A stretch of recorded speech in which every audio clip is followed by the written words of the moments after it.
پھر کہہ رہے ہیں کہ رسول خدا نے دشمن کے ہاتھوں ایسی سختیاں برداشت کی کہ آپ کو یہ فرمانا پڑا کہ راہ خدا میں کسی بھی پیغمبر پر اتنی سختیاں نہیں ہوئی جتنی مجھ پر ہوئی۔ اصحاب رسول خدا صلی اللہ علیہ وسلم کے بارے میں بھی انہوں نے یہ فیصلہ کیا کہ ہر قبیلے کو چاہیے کہ اپنے تازہ مسلمان ہونے والے افراد کو ہر طرح کی ایذا تکلیف پہنچائیں تاکہ وہ مجبور ہو کر اپنے دین سے دستبردار ہو جائیں۔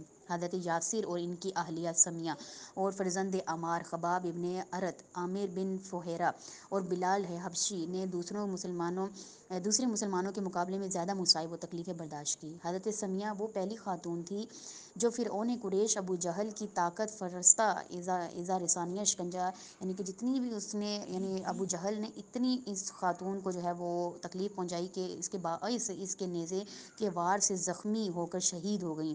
ان کے شوہر یاسر دوسرے شخص تھے جو راہ اسلام میں شہید ہوئے۔ عمار نے بھی اگر تقیہ نہ کیا ہوتا تو وہ بھی قتل کر دیے جاتے۔ امیہ بن خلف اپنے غلام حضرت بلال کو بھوکا پیاسا مکے کی تپتی دوپہر میں جلتی ریت پر لٹا دیتا اور سینے پر بھاری پتھر رکھ کر کہتا تھا کہ لات و عزا کی پوجا کر ورنہ اسی حالت میں مر جاؤ گے۔ مگر بلال سخت تکالیف میں بھی یہی جواب دیتے تھے کہ احد احد، یعنی کہ اس کے علاوہ دیگر مسلمانوں کو بھی ہر قسم کی ایذا تکلیف پہنچاتے، انہیں قید بند رکھتے، سخت زرد کو بھی کرتے اور بھوکا پیاسا رکھتے اور گلے میں رسی باندھ کر گلیوں میں گھسیٹتے۔ یعنی کتنا جو ہے اسلام سے پہلے اسلام آیا تو کتنی تکالیف پہنچائی گئی ہیں لوگوں کو۔ تو خیران یہ سبق یہاں پہ کمپلیٹ ہو گیا ہے اور یہی آپ لوگوں نے پڑھ کے آنا ہے انشاءاللہ۔ اسی میں سے میں آپ لوگوں سے سوالات کروں گی اور کل کی کلاس میں ملاقات ہوتی ہے، تب تک کے لیے خدا حافظ۔ آگے دیکھیے خیران، ہمارا جو اگلا پوائنٹ ہے، کہہ رہے ہیں تہمت و افتراء پردازی۔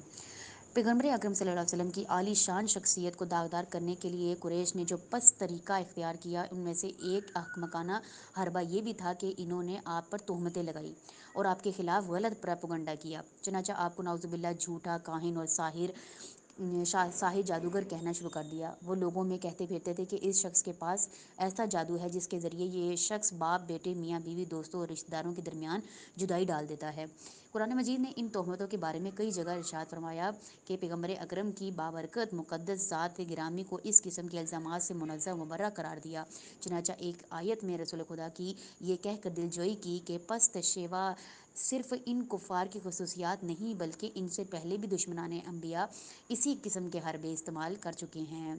اے رسول، جس طرح انہوں نے تجھے اذیت دی، اسی طرح اس نے ان سے پہلے قوموں کے پاس بھی جو رسول آیا انہیں اسی طریقے سے جو ہے اذیت پہنچائی گئی۔ جیسے انہوں نے ساحر یا مجنون نہ کہا ہو، کوئی بھی مطلب ایسا نبی نہیں تھا جس کو انہوں نے ساحر یا مجنون نہ کہا ہو، نہ کہا ہو۔ ان سب کے آپس میں اس پر کوئی سمجھوتا کر لیا ہے نہیں، بلکہ یہ سرکش لوگ ہیں۔ شکنجہ، اگلا پوائنٹ ہے شکنجہ و اظہار ثانیہ، یعنی تکلیف پہنچانا رسول خدا کو۔ آپ پر الزامات کی بوچھاڑ کے ساتھ ساتھ انہوں نے آپ کو اذیت و آزار دینا بھی شروع کر دیا اور جس حد تک ممکن تھا انہوں نے اذیت دینے میں کوئی کسر نہ چھوڑی۔ قریش نے یہ غیر انسانی طرز عمل نہ صرف پیغمبر اکرم کے ساتھ روا رکھا ہوا تھا بلکہ وہ مسلمانوں کے ساتھ بھی اسی طرح کا سلوک کرتے تھے۔ پیغمبر اکرم کو ابو لہب، اس کی بیوی ام جمیل، حکم ابن ابی العاص، عقبہ ابن معیط اور ان کے ساتھیوں نے دوسروں کے مقابلے میں سب سے زیادہ ایذا و تکلیف پہنچائی۔ رسول خدا تبلیغ اسلام کے لیے بازار آقاف کی جانب تشریف لے جاتے تھے اور ابو لہب بھی آپ کے پیچھے پیچھے ہو جاتا اور چل کر کہتا تھا کہ لوگوں، میرا یہ بھتیجا جھوٹا ہے اور اس سے بچ کر رہنا۔